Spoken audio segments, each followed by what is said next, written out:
Thank you. So it feels like every day we have a new terminology to describe what's happening in the workforce.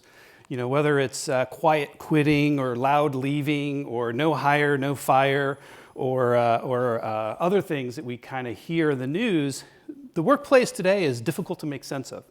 So today we have three panelists who are going to help us not only make sense of the labor market, the workforce, but are also going to give us some answers for how to deal with some of the challenges that we experience in the workforce today.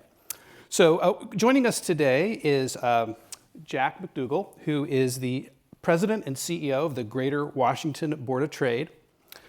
Diana Wu David, who is Director of ServiceNow Futures, and Vikram Bhargava, Assistant Professor of Strategic Management at the George Washington University. So I'm going to start off with you, Jack. Right. So you have a really unique insight into what's going on in the DMV, the local region. What are you seeing in terms of trends, in terms of hiring, labor force? So there's a lot going on right now. And anyway, thanks. It's really nice to be here, Chris. Thank you. And thank you. Looking forward to the conversation. In the business community, talent and skills and workforce is always the number one conversation. There's always been a war for talent, pre-pandemic, during the pandemic, post-pandemic, now. So keep up the good work because there are a lot of opportunities out there.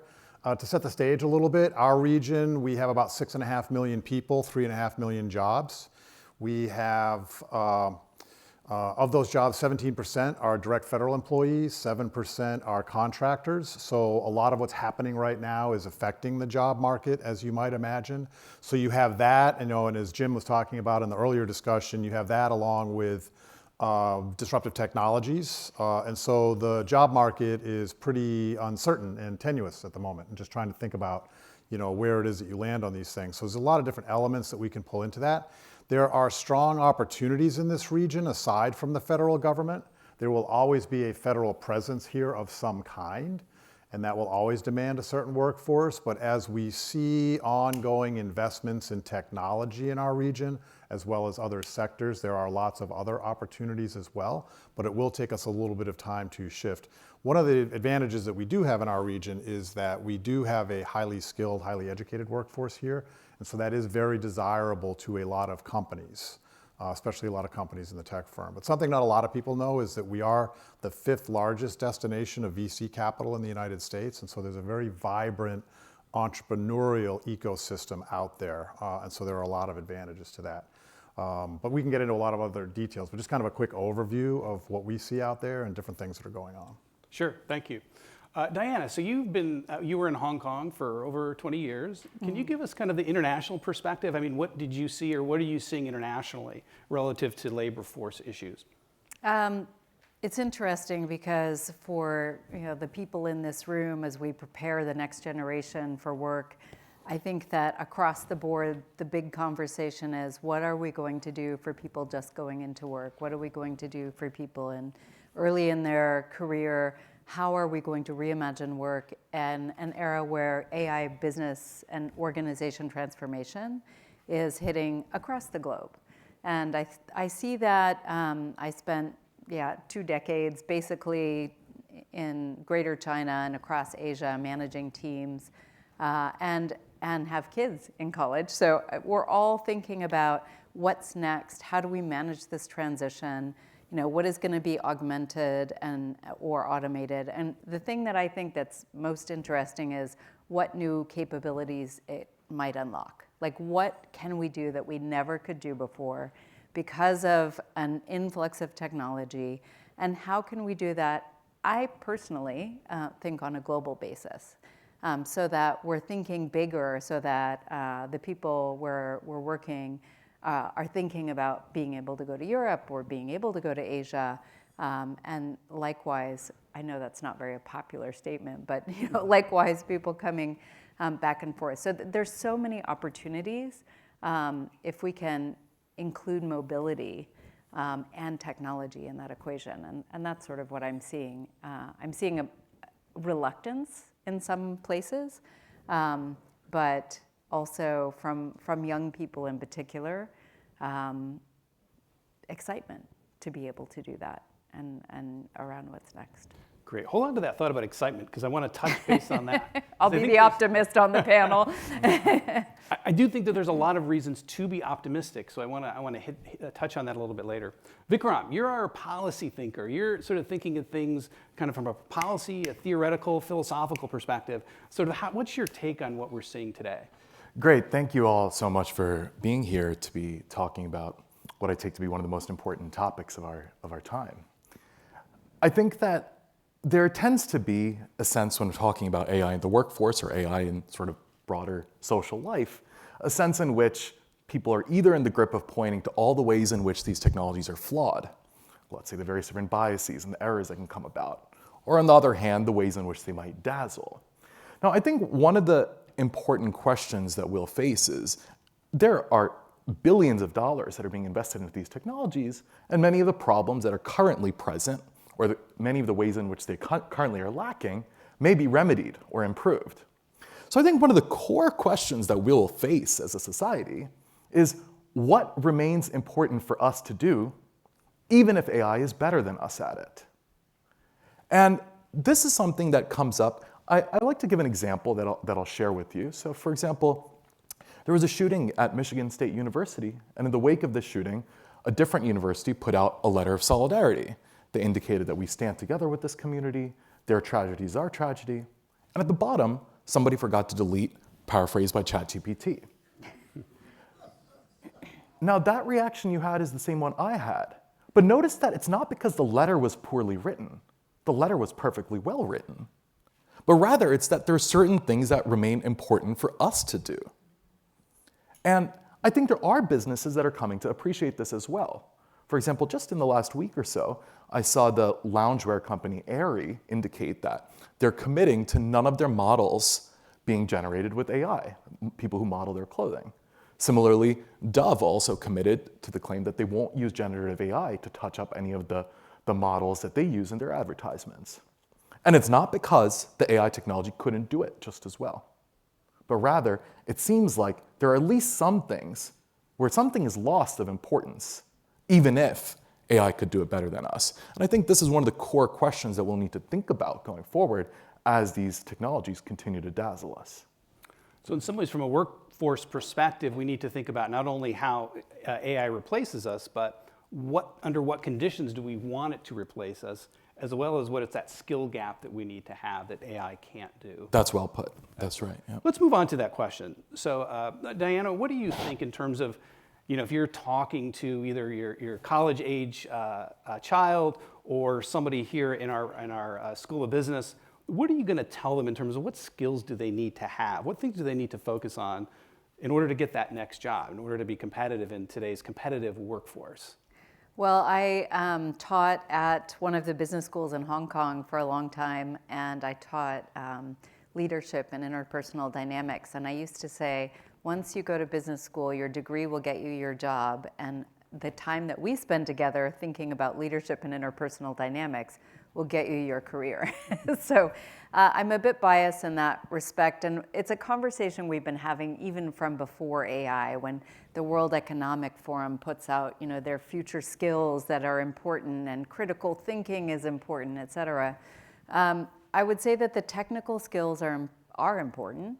At ServiceNow, we have an assessment that just went out where we were assessed on our AI competency, which was kind of terrifying because I've just joined the company, and I've spent the last couple of years speaking about emerging technology, and I thought, everybody's going to find out I actually don't know that much about AI. And I did actually ask, because I was on at a conference with our president, I said, did you have to take the test too? And he said, yes, I did. He's our chief product officer as well. So there is, the technical skills and AI, more business strategy skills that I think companies are assessing and then trying to fill the gaps in so that we can all evolve together with the AI transformation. But ultimately, it's the opportunity to have compassion and communicate and really think about the intent behind a letter like the one for the University of Michigan shooting, or another thing that I think about when I think about, anybody in a company is if things are such that I can do my job in 2 days, am I the person that tells somebody that, or do I just take those days off? It's like the same with outsourcing. I think a couple of years ago when somebody outsourced their entire job to somebody in India, took the salary and spent most of their time at the gym or on the beach. That's an ethical question. I think that those are some of the things that we're now grappling with. What does it mean to be a leader or a future leader when some of the people that we lead will be agents? What does it mean as the leaders in this room when you have new people that in the early days we would just take and throw at legal analysis or financial analysis and hope that through osmosis they would just understand more. Now what we see is leading companies saying, actually, we're going to give you the hardest problem, something we know you can't solve. You can use as much tech and AI as you want.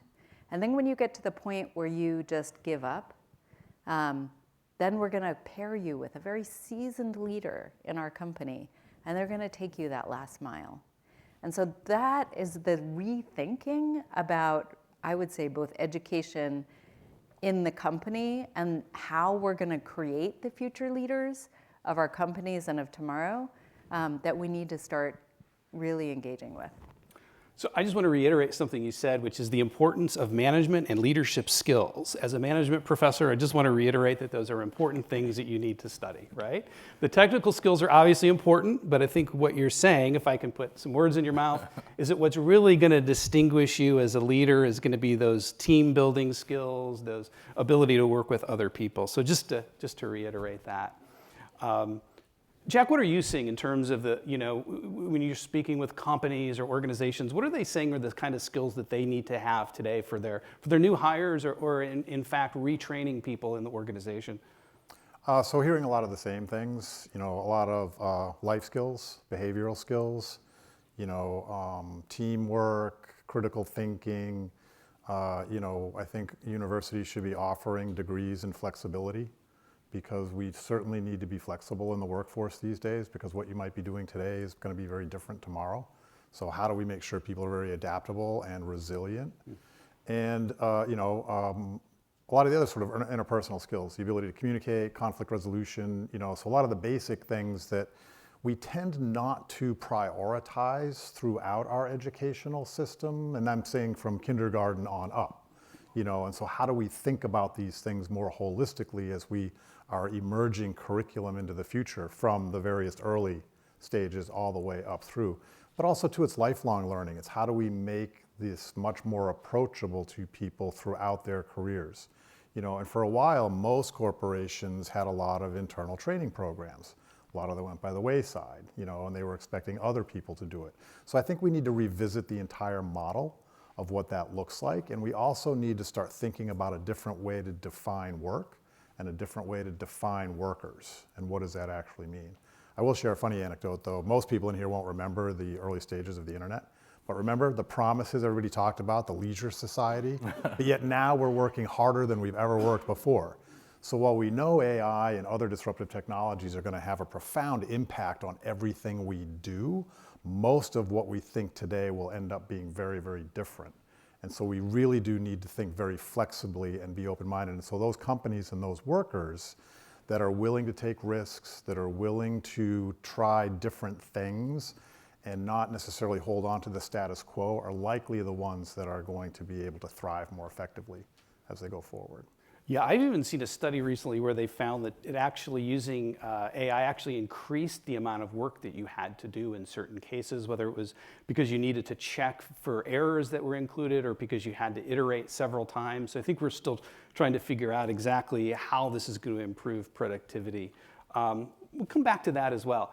So what about the ethics piece? A couple of folks have mentioned ethics. I mean, I think this comes from two perspectives. What as a society do we need to think about relative to the ethics of introducing these new technologies into the workforce? But more specifically, my own decisions around what I should and shouldn't do, or when I should or shouldn't use AI, for example, on homework assignments or to write those press releases and things like that. What are some of the things that are people talking about that we need to consider from an ethical perspective? You know, to sort of tie a few of these comments together and to answer that, I mean, I think one of the things that I'm most confident about with the future of technology is that we will not predict it accurately. And this is something that has shown up time and time again in AI research, right? So some people sort of think that, well, it'll never be able to produce artwork or even beat chess, people thought, or beat humans at chess. And then others say, well, we would have had full autonomous vehicles by 2020. Neither of those things are the case. I think that one of the things that I think AI is forcing us to do is pay attention to what are the things that are intrinsically important for their own sake, rather than instrumentally important for something else.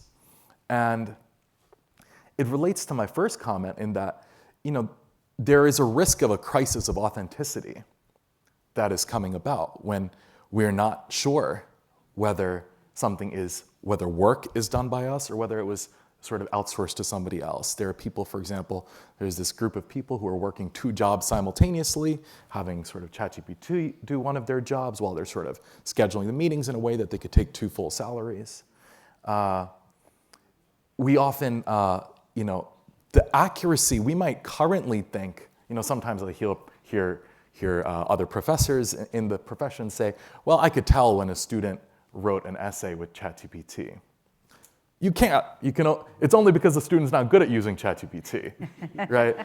You can't. So I think a lot of the core questions that we face are these sort of deeper values? What is it that, and it gets to this question about work, which is, well, sometimes work isn't just about, for example, the salary. It plays a role in our identity. There's sort of meaning in work. A lot of these things that we haven't really had to think about explicitly because we haven't sort of faced the immediate threat of being replaced by a non-human entity, I think come to the fore. And I think that, you know, these are sort of interpersonal questions about authenticity and so on, but there are also broader geopolitical questions because where your data is stored, for example, which country hosts your data is a big issue that a lot of the companies are facing right now. Who has access to these data? This is one question. Another question is a lot of these technologies associated with AI have dual uses. They have our sort of uses for our nifty sort of ChatGPT algorithms, but they can also be used for militarized purposes. And a lot of the same technologies have these dual uses. So employees of companies face these questions of how to sort of navigate the progress of their own company versus the duties they might feel toward their nation or toward their community. And these are sort of coming into tension right now. So I think there are a class of issues that come up in our sort of interactions with one another, how we interact with each other authentically. And then there are these sort of broader questions that do need to be resolved, I think, about sort of geopolitical issues, as well as issues related to, you know, we haven't really addressed the issues about property rights and copyright with the LLMs, right? Who does this writing belong to? Who does this art belong to? Who does this music belong to? We're just we're bulldozing forward without those issues being addressed, and they all raise clear ethical issues. So those are some of the issues I would suggest. Yeah, thank you. Yeah. Is that all? So let's pick up on this idea of the changing nature of work, right? A couple of you have mentioned that now. So, you know, we just heard today that Meta laid off 600 workers. We see it time and time again, despite the fact that the popular press is talking about the no hire, no fire workforce today, where companies aren't hiring, but they're not firing. We are seeing a lot of layoffs and firings, especially in this region with the federal government. And a lot of that goes back to the fact that people don't necessarily feel secure, right? They don't feel like they have that safety net. They feel like they're constantly under threat of losing their job. So there's a psychological change in the contract, right, between the employer and the employee. So how do we see this impacting how we're going to, you know, address this changing workforce in the future? You mentioned resilience. We're going to start doing resilience training. One of the pillars of George Washington University is building resilient leaders. So what are some things that you're seeing in terms of that the university can do or that organizations can do to build that resilience in light of some of these economic challenges and the economic uncertainty that we're experiencing? I'm happy to take that. In fact, I wrote a book called Future Proof: Reinventing Work in an Age of Acceleration. And that was just before COVID. And part of it was I saw a lot around work changing before AI. I was running a team that went from Australia to India and reporting into a boss in London. And I felt like the way that we work across the globe, is changing. And I interviewed 100 people to say, what are you doing? How are you being resilient? How are you deciding to pivot to different things? Brian Tang was the COO of a huge bank and decided to leave to do reg tech at a time when most people said, what is that? And so I saw all these people taking risks, as you mentioned, Dak, and I interviewed them and I found that they were okay. They had an experimentation. They were able to kind of take small bets and look at things. They were able to think about reinvention and adjacencies. They were able to do a kind of design thinking, diverge, take in what's going on in the world, and then converge to focus. And they were really redefining success. So when I was, growing up, I was promised that if I got straight A's and went to a great school, then got a job in consulting, that my whole life would be totally fine, and I would have made it. That turned out to be boring, so I didn't do it. I got into the consulting, and then I was like, I'm going to Asia. But I think that now that's just almost impossible. Now it really is, like, things are changing so much. So those are some of the things that I've seen that give resilience. There are fundamental aspects that will give you the ability to be agile. And I think that I have since then worked with people, and values has been this surprising thing. So Kouzes and Posner, academics, started this focus on values and values-based leadership, and I still use that. And I walk all over, to boardrooms, et cetera, and I've introduced the values, and people say, oh, that is so grounding. Like, I do the talk about the future and the tech and whatever. The values and really having the time to reflect on what's important for you as an individual is very, I would say, complementary to the Strengths Finder conversation we just had. You know your strengths, but also what's important to you. What is it that you're going to do that actually matters? That's the thing that you need to focus on in your life. So what about the fact that these values might change across your career, right? So how do you address those kind of challenges as well? So getting that first job, you might have one set of values, which is probably I want the job and I want the highest paying job I can get. But maybe that value changes when you're in your 40s. So how do you help people navigate that across their career? Well, I think it's a practice that you do. So a recognition that there are seasons in your career, seasons within an organization, but also from the values perspective, thinking, okay, I have 3 kids that are going to be in college. I'm like, yeah, money's the most important thing to me in the entire world. But also community, also learning and growth. And so putting myself into those environments has been instrumental in being able to achieve my goals. And it's a practice. It's a practice of, in the same way that ethics is a practice. It's not here are the 10 checklist steps to being ethical, and then you're done for the rest of your life. These are practices that, those are the things that give you the critical thinking. Those are the things that give you the ability to lead, et cetera.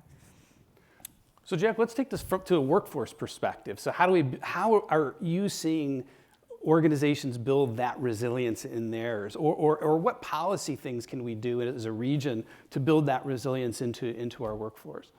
So I think companies are well positioned to move a little bit more quickly than some of our other institutions. Certainly if you think about no offense, but academia doesn't always move very quickly. Well, I've heard, well, Although, and that's a generalization. To be fair, that's a generalization. And we are seeing pockets break out from that. well, what I've heard is that academics is specifically designed not to change, right? So what you're saying, some of that draws back to the 14th century, but we can work on that. If you think about certainly our government institutions, policy making, the regulatory environment, not keeping up. There's legislation in front of the DC Council right here about autonomous vehicles. You have seen the Waymo cars running around. It's been sitting for 18 months. Yet, do we want to position ourselves as a global hub for innovation? Then we need to demonstrate that we are willing to take on innovative technologies. I think the Washington Post did an op-ed about this over the weekend, something like that. So, there's a lot of cultural issues that are involved here, both at the company corporate level, but then also more broadly. If you think about the 20th century is really about conformance to standards. And a lot of our organizational structures were built around conforming to standards. We've seen, I'm sure Jim and Gallup have done surveys on this, that typically 2% of any population set has an entrepreneurial spirit, the willingness to go out and take those risks. And so we need to start changing that dynamic, because I would argue that everybody is willing and capable of doing that, as long as we create the right circumstances for it to happen. When you're in your work groups at the university, or if you're in the workplace, try to stop saying no to new ideas is a tool that you can begin using, and rather saying, again, the example Jim was using for the Navy SEALs, it's like, no's not in the vocabulary. Here's the mission, how are we going to achieve it? And we tend to, in most of our organizations, use budget as a reason to say no. All right, well, I'm not suggesting that you have unlimited budgets, but even within the constraints you have, how can you still achieve something? And so the cultural dynamic is something that we really have to grapple with, call it out, talk about it, and think about what are those things that we are holding on to that are preventing us from being more creative. There's been some great analytical work done as to why did Silicon Valley really rise as sort of a global innovation hub compared to Route 128 around Boston, because Boston was actually populated with a lot more tech companies at the time. And it came down to something very simple. It was hierarchy. Boston was stuck in hierarchy, and there wasn't any out in Silicon Valley. And so Silicon Valley was really the Wild West. And so people were just innovating all the time. And you see the dynamics of that culture continuing to really present itself in Silicon Valley with capital attraction and talent attraction and things like that. So for our region in particular, a region that is wedded to the federal government for so many years, tends to be risk averse. For us to really prosper and reach our economic aspirations, we have to think very much about what is our culture and what are all the variables that are contributing to that culture, so we can kind of create that environment. But the opportunity's there. We can do that. The models are there, and we can emulate those and continue to push on those. How do you do the bold ideas with the trust and security and combine them? That's basically what you're shooting for. Well, again, like has been talked about here a lot too, it's around the relationship building. And it's a lot of those, the life skills, and it's a lot of the things that you don't necessarily learn from a book, but you learn from practice. One of the things that I think is really critical for kids to do, especially at younger ages, is sports. Learn to fail. Learn to know that you're not going to win every single game, and then how do you respond to that failure? You work harder, but you congratulate those who were successful. And so how do you continue to build those kinds of sportsmanship skills for people so that you can bridge some of those gaps? But it was brought up earlier about the transition from agriculture to industry. That, I think, will ultimately pale in comparison to the transition that we are likely to go through in the next 10, 20, 30 years. It's interesting because DC area, the DMV, right, the DC, Maryland, Virginia area has a great history of innovation. Everything, from the internet to we can go on, and even in terms of how organizations are structured, right? So the kind of structures you see, for example, at Google and Meta, those are models of organizations that came from some of the early moon landing projects and the Apollo projects. So we do see a lot of innovation in DC. I think we need to celebrate that history and then figure out how do we replicate that again. Yeah, we don't do enough of that. Yeah. I can add to that Please. comment. One of the things that comes up in many conversations about, let's say, AI in the workforce and AI in education is, what kind of content do the students need to learn? But one of the things that is most valuable about education is quite apart from the content, but the opportunity to get to know the other students in a class. And this is, in fact, I think something that I stress explicitly to my students, which is that you can go look up a Nobel Prize-winning lecture online right now. It's clearly not the content per se. It's the opportunity to interact with people who are different from you. There are very few structured opportunities to have that kind of conversation. Now, I think that one of the things that will continue to be important, if not increase in importance, is not just your interpersonal skills of that too, but your ability to have a robust social network. And this, I think, contributes to your resilience point. One of the things that many communities are facing is a loneliness crisis. And I think the ability to sort of retain human connection and preserve relationships is a skill. Some people sort of think of it as, well, you either have it or you don't, but it's clearly something that can be cultivated and practiced, and it's something that people try to hone over the course of their lives. So I think that thinking of, well, it's important for me to be able to continue to build my community and the connections that I have is something that I think will remain important going forward, if not perhaps one of the few things that, because we value the community for its own sake also. Well, I think you're bringing up a really interesting point, and we were kind of making fun of academics and our inability to change, but I think what you can take from your conversation is the innovation is really happening professor by professor, classroom by classroom, program by program. So you have these maybe antiquated structures and antiquated system, but bringing in fresh ways of thinking about how we develop and create the classroom is a real source of innovation for us. That's right. That's exactly right. I mean, I think that like many sectors, AI is transforming education just as well. And I think that there are certain temptations that I see. It clearly is important for our students to be fluent in the relevant AI technologies by the time they graduate. But it also is the case that not every class needs to involve prompt engineering, right? There is this temptation to think that, and there's a sort of urgency and nervousness. Well, I need to figure out a way to sort of incorporate prompt engineering into my class. And not every class, there needs to be some thought into this. Is this the kind of subject matter that would lend itself to this tool? And I think, in a lot of ways, one of the sort of persistent skills that will remain important is the sort of ability to know what questions to ask and what to ask of the AI. And those are skills that are not themselves AI skills. And I think that, there's also a temptation to think in some ways of, well, what is it that they do on the workforce? Well, they're going to use ChatGPT in the workforce, so that they need to use it in all instances in the classroom. But I don't think that exactly follows. Right? There are plenty of things that they do in the workforce. They outsource tasks to a different worker. But I don't think we would tell our students, well, you can outsource your exam to your uncle, for example. Right? So it seems like there are certain skills that are important for them to be able to do, even if there is a readily available alternative.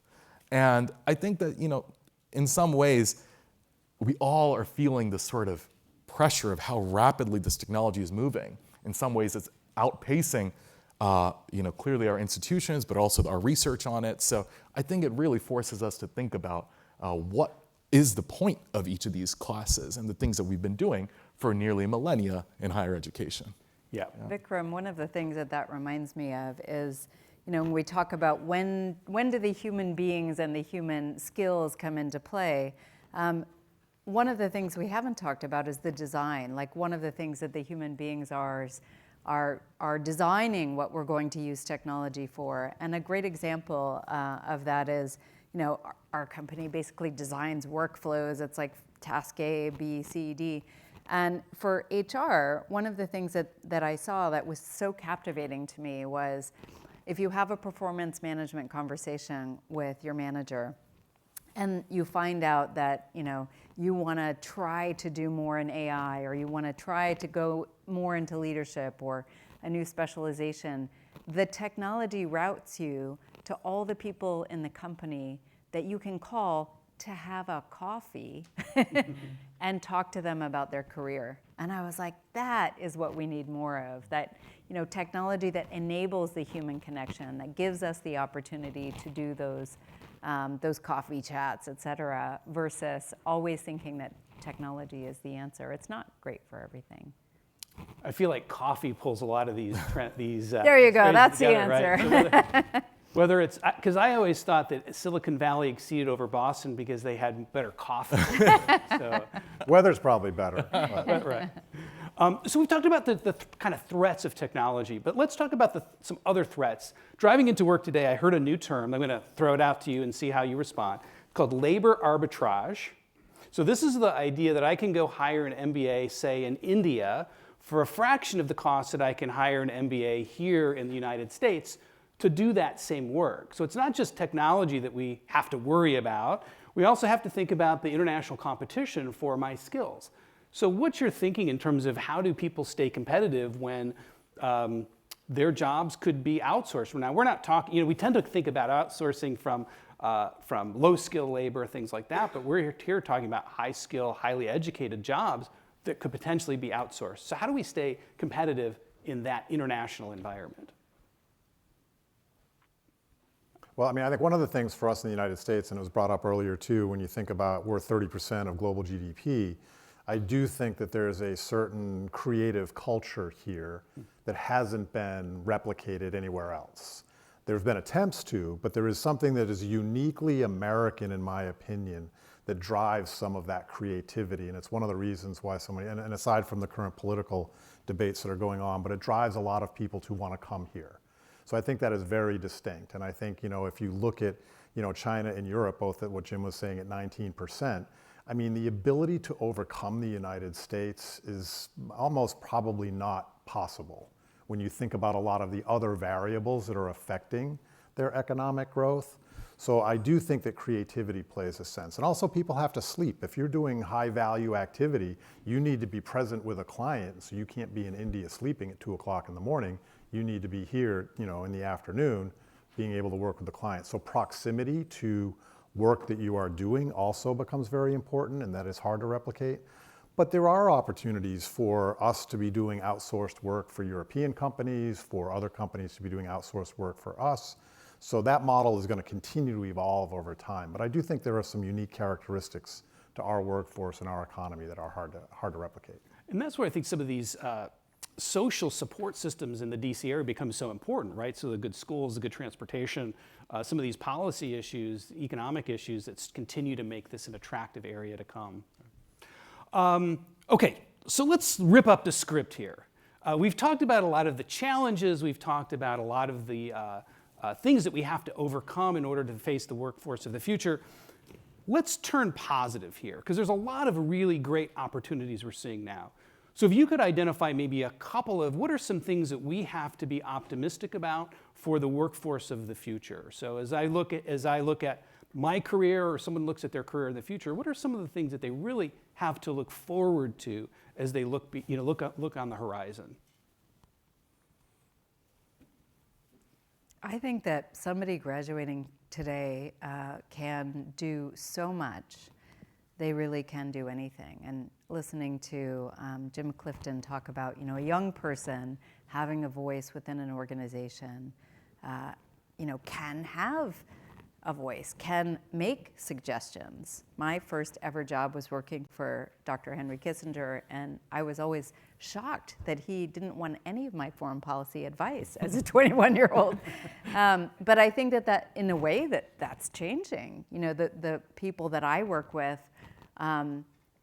technology has leveled the playing field a bit, and there are opportunities for them to really contribute versus that kind of, what did we call it, paying your dues that I started out with.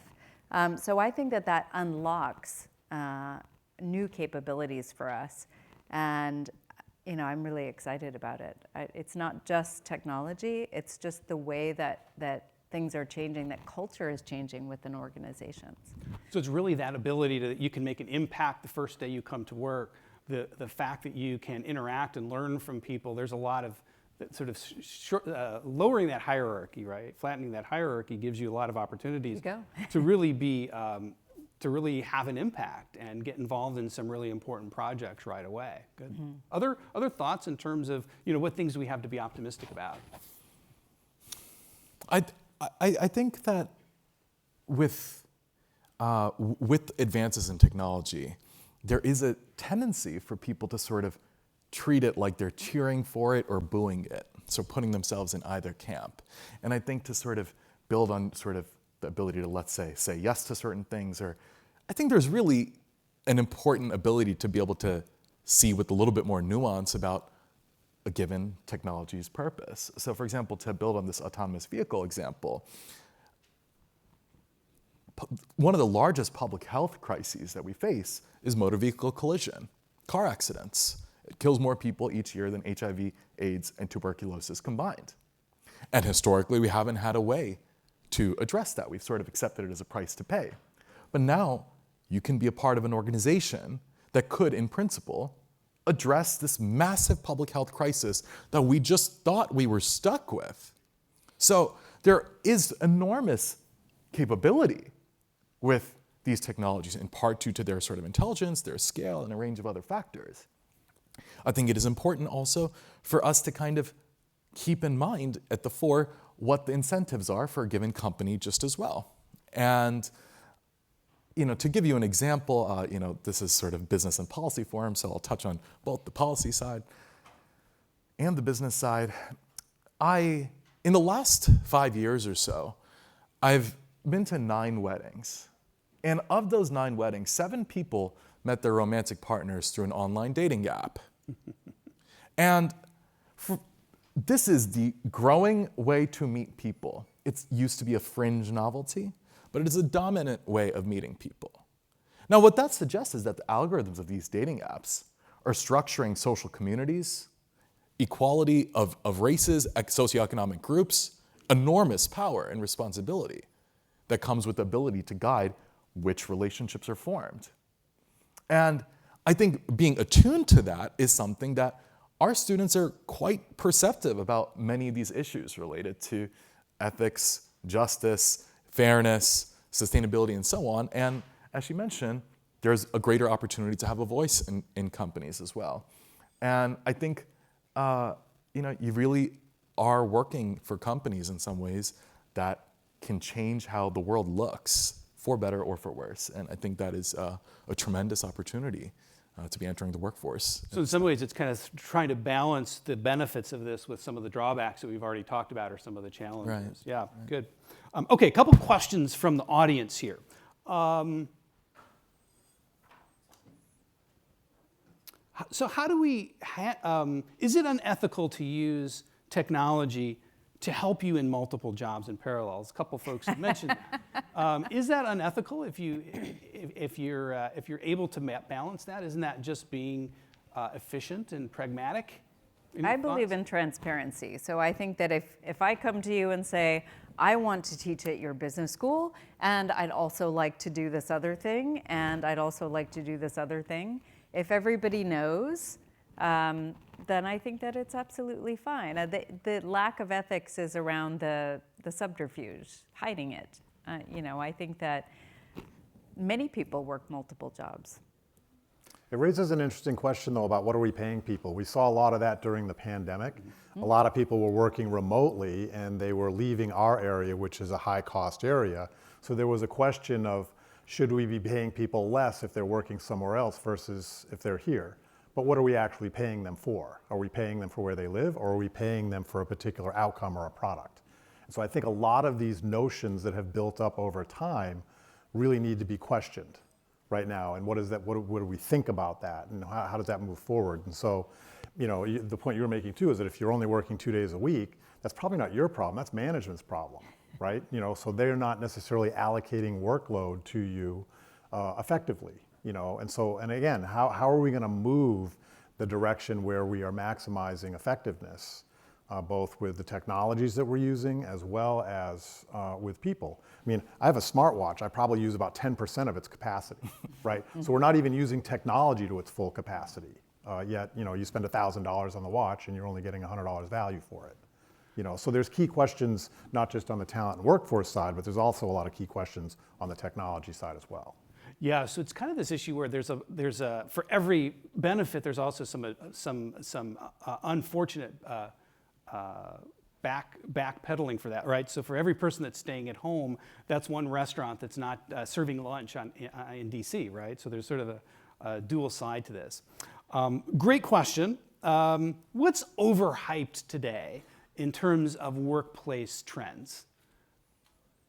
Like what are people you hear a lot about, but really you're not seeing this as being either maybe something that's going to be sustainable or something that is going to, that's actually really happening? Any reactions to that? I think that what's not sustainable is the broken pipeline. I think that companies are worried, they don't know what to do about AI business transformation, so they are not hiring, particularly early in career hires, and that is going to become a terrible decision for them. And that in a couple of years, we'll see that the people who continued to invest are in a better position, and it's not going to last. So even though there may be some reasons today, maybe not to hire as much as they have in the past, they're going to pay for that later on because they're not going to have the leadership pipeline and the skill pipeline as we move forward. Any last thoughts before we close for the day? I think I would just say that what is happening here, a conversation about these topics, is one of the most important things that we could be doing. I say this in part because there is a tendency that I think many of us have to adopt a view of what we might call techno-determinism, that this technology, well, it's happening either way. It will be made. It will be built. And it is up to us. We don't have to build something that we could. There have been, for example, various chemical weapons that we haven't built that we could have. And of course, this is not analogous, but with any of these questions, the relevant analogy is the fact that we have the capacity to do something doesn't entail that that is something that we ought to do. So I think there are these sort of, we feel the market pressures, we feel the social pressures to kind of keep moving forward. But I think it's important for us to not lose sight of the fact that the course of tech trajectory is in many ways, at least in some societies, in our hands. And I think these conversations are a key part of that. So thank you. Thank you. For all the students, stay in school. It's rough out here.